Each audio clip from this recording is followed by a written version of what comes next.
Now we will start projections of solids. So now we will classify this projections of solids in different classes so that you will understand in a better way. So what we thought was, first we consider these projections of solids in simple positions. Then we will go to the case wherein axis inclined to one of the reference planes. Then finally we will do the axis inclined to both the reference planes. Now we need to ask why we need to do the projections of solids, because always you know that whenever you have a solid, that particular solid has to be positioned with reference to HP and VP. Since we wanted to keep with reference to HP and VP, that is your horizontal and vertical plane, we can consider them as projections of solids in various positions. Now in the case of projections of solids in simple positions, so what do we mean by simple positions? If I say simple position, when we have the axis of a particular solid perpendicular to one of the reference planes, or if it is parallel to both the reference planes, that is both HP and VP, we consider them as solids in simple positions. For example, let us consider this is my solid. Now we can just consider this particular wall itself as VP, and then we consider this particular floor itself as HP. Now I wanted to show this particular solid in simple position. So what do we mean simple position? That is when we keep this particular solid perpendicular to one of the reference planes, then we consider, we say that solids in simple position. Now as you can see here, if I just keep it in this way, now as you can see now this particular prism or a square prism having axis. That would say that always with reference to axis only we are going to position these solids. Okay, now as you can see here, this particular axis of this particular square prism is perpendicular to HP. Now since it is perpendicular to HP, it has to be parallel to VP. Okay, and I can also keep in this way also. So if I keep it like this, what will happen? Now in this particular case, axis is perpendicular to VP, but whereas it is parallel to HP. Is it okay? Or I can also keep in this way also. So if I just keep it in this, what will happen now? Now this particular axis of this particular square prism is parallel to both HP as well as VP. So whenever we consider these three types, we consider them as a solid is in simple positions. Okay. Now let us start one by one. And always remember, when I kept the axis in this way, that is axis perpendicular to HP. Now since the axis is perpendicular to HP, what about the base? The base is parallel to HP now. Since the base is parallel to HP, I can see true shape of the base in the top view. So I should start from top view. So always remember, whenever you wanted to do the projections of solids, first of all I need to know how I need to start. So okay, so for that, since in this particular case axis is perpendicular to HP, I can say that base is parallel to HP. Since the base is parallel to HP, I can get the true shape of the base in the top view. So start from top view. And if I keep it in this way, now we can see axis is perpendicular to VP. Okay, since axis is perpendicular to VP, what about this corresponding base? That base is parallel to VP.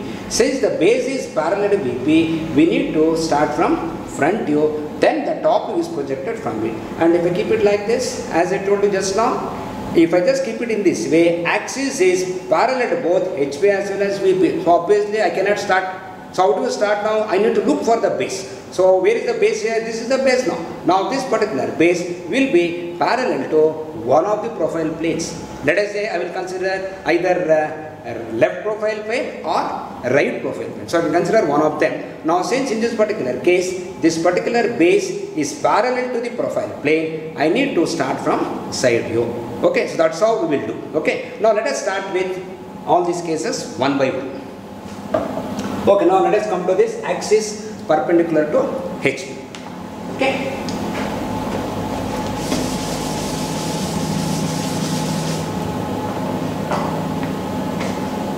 Axis perpendicular to HP.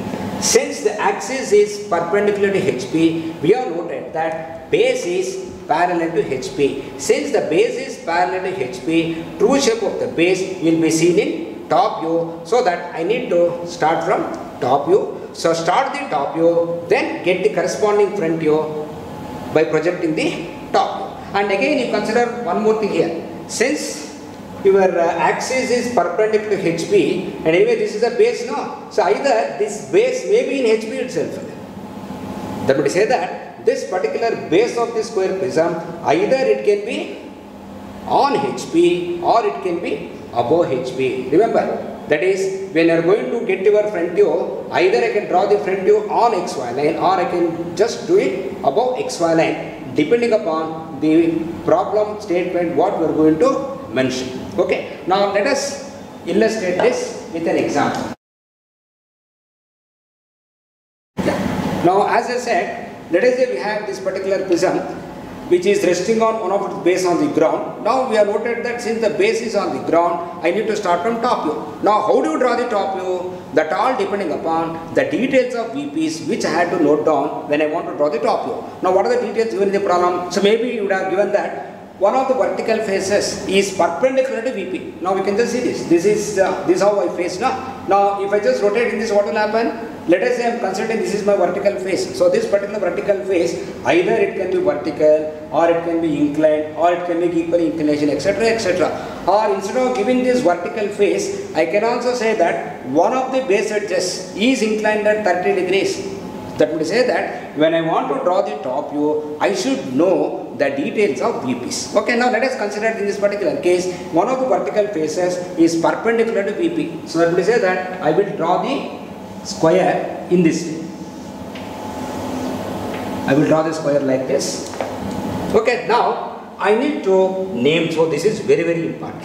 Now since I wanted to draw the top view, you know that this particular, because I am just showing you like this. Because even though it is like, I just wanted to show you, it is like this now. So it has got one base and the other base. So I need to show both the bases. Now let us say, I will consider, always remember when you are naming this particular figure, always start naming from the leftmost visible point in the anti-clockwise direction when you are starting from top view. So I will say this is A, B, C, D. So A, B, C, D is for one of the bases. And if I write in brackets another set, I can say A1, B1, C1, D1. So I can say ABCD is one base, A1, B1, C1 is another base. So what is ABCD here? Which base is that? Yes, because anyway I just written in this way now. So this is written as ABCD, A1, B1, C1, D1. Okay, now where is the observer for this figure? So always you should remember, you should go back to your fundamentals. Okay, so where is your top view position? Always in first angle projection, your object should be in between. So in between means what? Your object should be in between the observer and the plane. So anyway, this is my horizontal plane, this is the object, this is my observer position. So for the observer, I can see A, B, C, D, that is the top base, whereas the bottom A1, B1, C1, D1. That's what I have written. And also I can just indicate the axis, center point. So let me consider this O and O. Now I want to draw the front view. Okay, now what about the front view now? The front view, either as I said, this particular base would have rest on the HP or it can be above HP.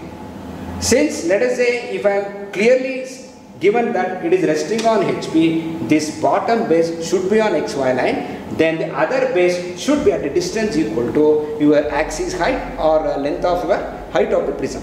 Okay, so now let us say it is resting on base on one of the base resting on the ground on HP. So I will get here, then I will complete this, then I will also show this axis. Okay, now tell me about the naming. So naming should be very careful. Okay, now in the front view, this base, since I am looking in this way now, base is seen as a line.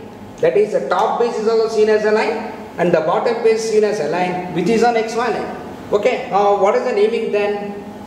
The naming will be A1, B1, C1 corresponds to bottom base, that should come on XY line. The other set should come above. Okay, so I will write it as A1 dash, B1 dash, C1 dash and D1 dash. Okay, now tell me what else I need to do here. I have written only A1, B1, C1 D1. But what about C1 D1? Whether it is seen or not seen, again see here. Because I am going to draw the front view now. In the front view, I said that this is A1 B1, C1 D1. So you can see your C1 is exactly behind B1 and your D1 is exactly behind A1. That's the reason it should be the bracket. So how do you visualize? Because anyway you will not be holding this. So you will be doing this only from this figure now. Now in this figure, tell me, where is your observer? This is XY line. This is the object. Observer is here. Okay. Now for the observer, I can see AB, but I cannot see C1 D1. Or I can see A1 B1. I cannot see C1 D1. So C1 D1 should be in brackets.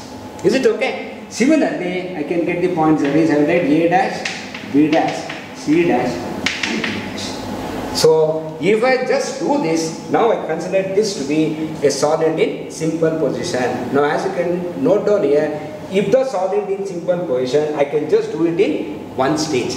We will consider this as initial stage. So initial stage is the most important stage. See for example, I cannot draw this randomly. Okay, because in this particular case, I have considered one of the base edges, or I can say one of the vertical faces is perpendicular to HP. That's the reason I have taken this perpendicular to VP here. Okay. Now, let us say if I want to say that this particular one of these vertical faces is inclined, then what do you do then?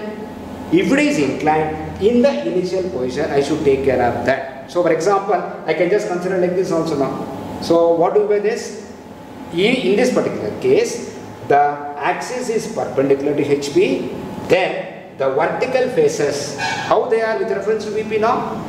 They are equally inclined. So in the problem student I have given that, I would have said that we have a square prism of certain dimensions such that it is equally inclined to VP and resting on the ground, I can say. In that particular case, I need to draw this. How do you write this? I will draw this in this way. Then again I am going to get the corresponding top, front view. Is it clear? Okay, this is regarding axis, and again as you can observe here, in the front view, either this base may be on the ground or above HP.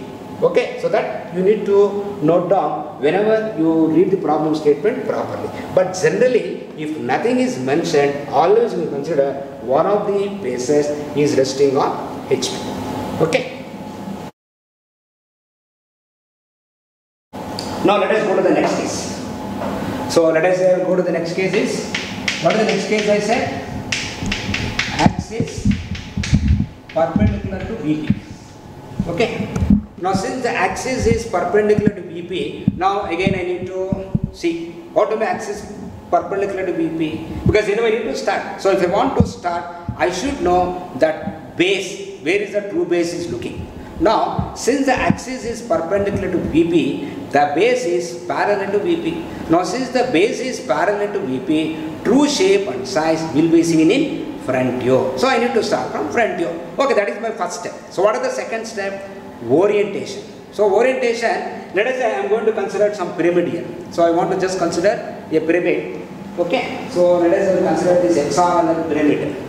This hexagonal pyramid. So, now the axis is perpendicular to VP, and you can also observe axis perpendicular to VP, but it has got only one base, it has got one apex now. Now if I just keep it in this way, we can see base is nearer to VP and the apex is away from VP, and I can keep in this way also. I can keep, if I keep it in this way also, still your base is parallel to VP. Okay, now as I said, I need to start from front view. How do you start the front view? Again orientation now. That is, either I would have kept in this way. If I kept in this, what will happen? One of the base edges is parallel to HP. So remember, when I want to start from front view, I should know HP details.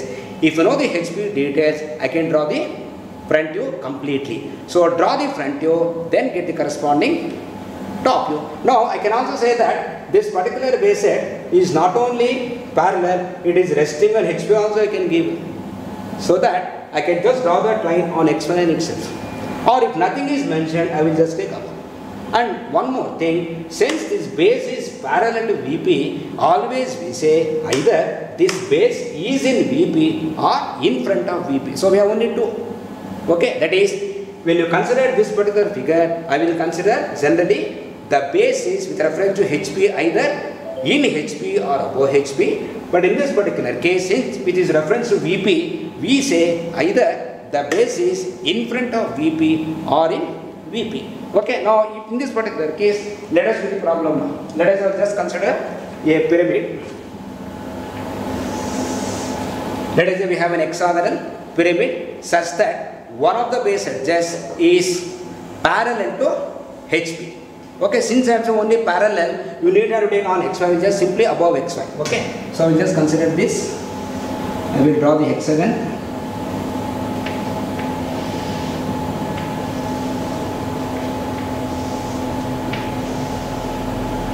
So we will draw the hexagon. Now how do we name it? Remember here what I said, always start naming from the visible point. So anyway, in this, why I said this is visible, XY line, plane, object, observer. So observer, this is the first point I can see. Then this is the next. That is the reason I said we need to name them in the anti-clockwise direction. Now in this particular case, this is my XY line or the plane. This is the object. Where is the observer? Observer is here now. Since the observer is here, again I need to name them from the leftmost visible point in the clockwise direction. Okay, now let us say I will consider this A dash, B dash, C dash, D dash, E dash and F dash. So only one set. Why only one set? Because it is a pyramid. So pyramid is got only one base. Then I will find the center. Again you can just bisect this so that I can also find this center. So call it as O dash. Okay, now let us not direct them. I will do that once we get the your corresponding top view. Now I need to got the top view. So what about the top view now? Now as I said, in this particular case, I had just written in this way. That is, I just written this, then I written this O dash also. Now as I said, this particular pyramid either in VP, this particular base, or in front of VP. Now let us, nothing is given, I can consider one of this base, one base is in front of VP, so that I will just get below XY line. Then if I hold it in this way, if I look from the top, so this will be away from the XY line now. So that would say that your apex is away from VP. Or I would have hold it in this way also. If I have in this way, I can say your apex is nearer to VP rather than the base. Now since nothing is mentioned, I can take in whatever way I feel like. Okay. Okay, now first let me get the base first.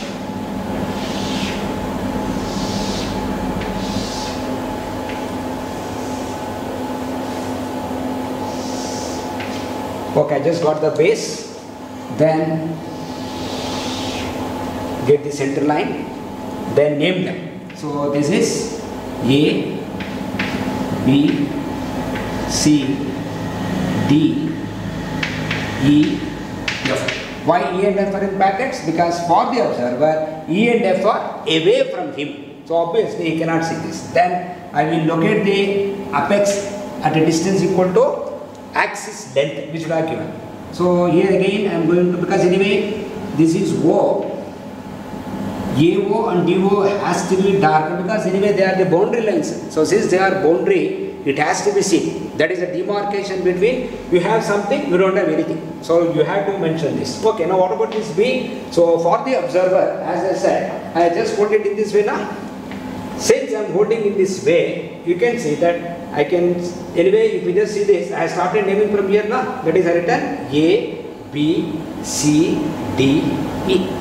Okay, now these are all extreme. So what is the extreme means? OA and your DO. Similarly, I can see this also. That's the reason I need to dark that also. Okay, so let us dark that. Let us dark these two also. Then exactly behind that we have this OF and OE. Then in the center, what you have? You have the axis. Is it okay? Now we just see whether this front view is complete or not. Now to complete this, The reference figure is your top view. Now in the top view, this is my XY line. This is the pyramid observer. See, for the observer, which is nearer to him? Apex. So obviously, all these slant edges can be seen. Since all of them can be seen, I need to dark them. Very important. I need to dark them. Let us say I would have taken in the other way. In that particular case, I would have not seen all these slant edges except these end slant generators. I would have done all these slant edges has to be shown as dotted line. I hope you understood. Okay. So now go to the last case in simple positions, that is axis parallel to both HP and VP. Now okay, let us consider this square prism. Okay, so I can just hold it in this way. So if I just hold this particular square prism like this, we just observe axis. So what about the axis here? Axis is not only parallel to HP, it is also parallel to VP. Now since it is parallel to both HP and VP, we consider again this to be axis parallel to both HP and VP. Now as you observed in the previous cases, I have started from the view wherein I can see the true shape of the base. Here, where do you see the true shape of the base? I see the true shape of the base in the profile plane. That is, for the observer, either I will consider right profile plane or left profile plane. That may say that I can see true shape in the profile plane. So I need to start from side view. So where I can see the true base. That is one method. Another method is I can also start like this. Initially I will say that axis is perpendicular to HP. That means it is parallel to VP. Stage 1. Then in the second stage I will rotate like this. I will just rotate by 90 degrees so that the axis will become parallel to HP also. Because initially I have taken axis parallel to HP. I mean perpendicular to HP. I can also make it parallel. Similarly I can also in this way also consider. That is, I can also start from either top view or front view. If I start from front view, I will do in this way. Now in this particular case, axis is perpendicular to VP, but parallel to HP. Next what I do, I will rotate like this. So that axis becomes inclined to even the other plane also. So I can say this particular problem can be done by two methods. Either considering from the side view, which is the direct method, or I can consider top view, front view, that is stage 1. Then I can complete that or I can fulfill that in the second stage. Okay. Now let us consider the simple case wherein I will start from side view. Okay. So that you will also aware of how to do the projections if I start from side view. So if I want to do from the side view, so generally I will draw both XY line and X1, Y1 line. Okay. Now let us say we have a square prism as I said. Let us say that particular square prism is resting on HP. Okay, the square prism is resting on HP and it is also parallel to VP. Axis parallel to VP. Then how do you get this particular figure?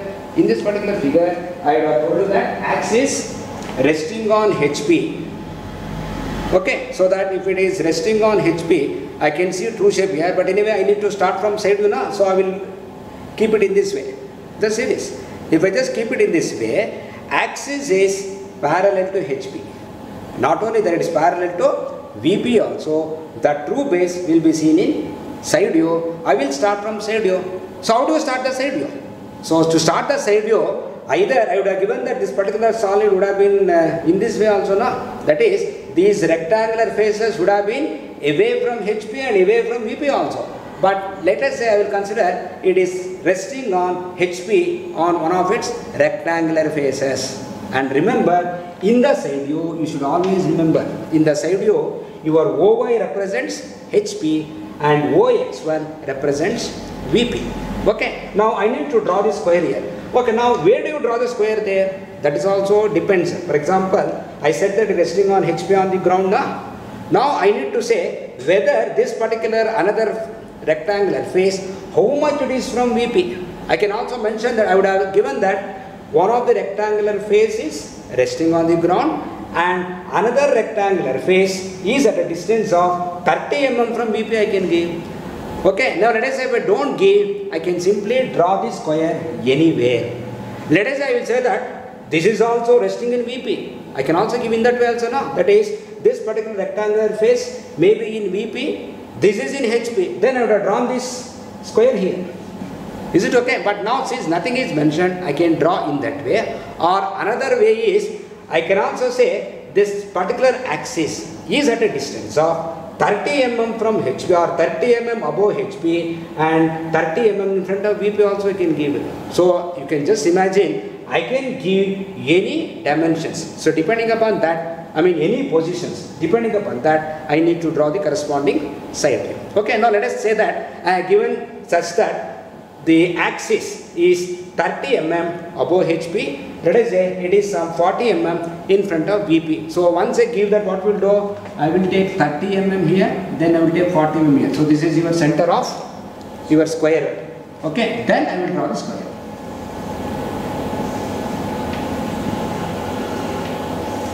Is it okay? So thereby I can say this distance is your HP distance. Let us say in this case, let us say I have given some 30. And let us say I have given VP distance, let us say this distance is some 40, just for clarity. Now I need to name them. Okay, so let us say I want to state naming from here. Let us say A, B, C, D. Is it correct? Simply write A, B, C, D. Is it correct? No. Why it is not correct? We know the convention. Always remember the convention is, if I write small A, B, C, D, it should correspond to top view. If I write A dash, B dash, etc., it corresponds to front view. Double prime always indicates side view. So I should write A double dash, B double dash, C double dash, D double dash is one base. We have another base also, no? So consider that as A1 double dash, B1 double dash, C1 double dash, and D1 double dash. Okay, now let us draw the corresponding front view and top view. Okay, now always remember your front view and side view, they are in line with each other. So what you do then? I will draw these projectors. I will draw the projectors. Okay, how do you start here? Whether you start from here, here, here, how do you know that? So for that, even that is how if I give, you should take that now. That is how much mm is from profile plane. See, anyway, this represents profile plane now. From the profile, so I would have said that this particular one is at a distance of some 20 mm. So that I would have taken this 21 base, this base, I would take another base, depending on the height. Now since though so many details will not give it to you, so that we don't want you to get confused. Is it okay? So you have this side view. From the side view, I should get the corresponding front view and top. Let us say I will get one base here. Okay, what about the other base? Your other base should be distance equal to your height of the solid or your axis length. So let us say I know the axis length. I will get this figure.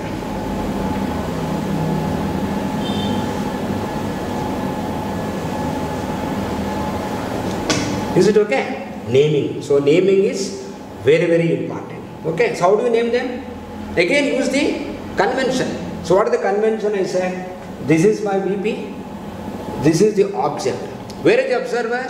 Always in orthographic projections. In the case, always your observer should be perpendicular to the plane, but since it is a first angle projection, observer has to be here, object should be in between. So observer is here now to complete this particular figure. Okay, so what are the dimensions we have? I mean, what are the distances we have? We have this B. So this is one base now. So I will get this to be what then? What do you get here? Just see. I have written in this way. So this is A, B, C, D. This is your A1, B1, C1, D1. So that I will get here your A1, B1, C1, D1. So I will get A, B, C, Ds will be here. Okay, here what do you get here? A, B, C, Ds? So A. So can you see this A? I cannot see this A.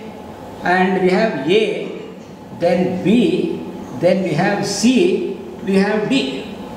Okay. Then here we have A1, B1, C1, D1. Okay, now tell me which are in brackets, which are not in brackets. See this. If I see in this way, only I can see B and C can be seen, whereas A and D cannot be seen. So that we will brackets. Of course, there are dashes. A dash, B dash, C dash. Similarly, here same thing. So this is in brackets. I mean D in brackets. Again, these are all dashes. As you can observe, here I will get A1, B1, C1, D1s. Here I will get A, B, C, Ds. Now I need to draw the corresponding top view. How do you draw the top view? So wherever we have the top view, there I need to draw this 45 degrees line to transfer this VB distances. So what to do then? I will draw this, then I will draw this.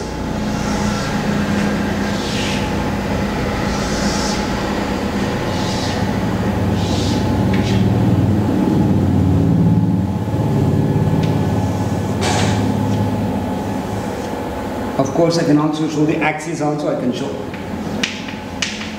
So here the axis also in the center. This is axis line.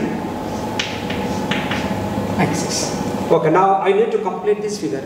So to complete this figure, there is your reference figure. This is the reference figure. Now to complete the top view, I need to view in this way. So if I view like this, I can see AB or A1 B1, but I cannot see C1 D1 as well as CD. Okay, so here correspondingly, this is corresponds to what point? A and D now. So I will write this as A1, D1, C1, D1. Here A, C, B and D.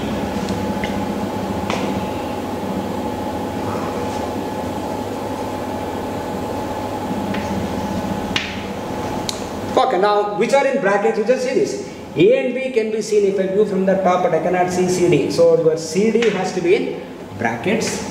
Similarly, I cannot see this C1 and D1. Is it okay? I think you understood how to get the points, because here you just observe this particular line represents one base. This is another base. So this base is corresponds to A1, B1, C1, D1. This base corresponds to A, B, C, D. Regarding which you will see, which you will not see, you will just see the reference here. So if I just see in this particular direction, for this particular view, I can see only B1 and C1. So B1 and C1. But I cannot see this A1 and D1. So A1 and D1 they are in brackets. Similarly, you can note down here also.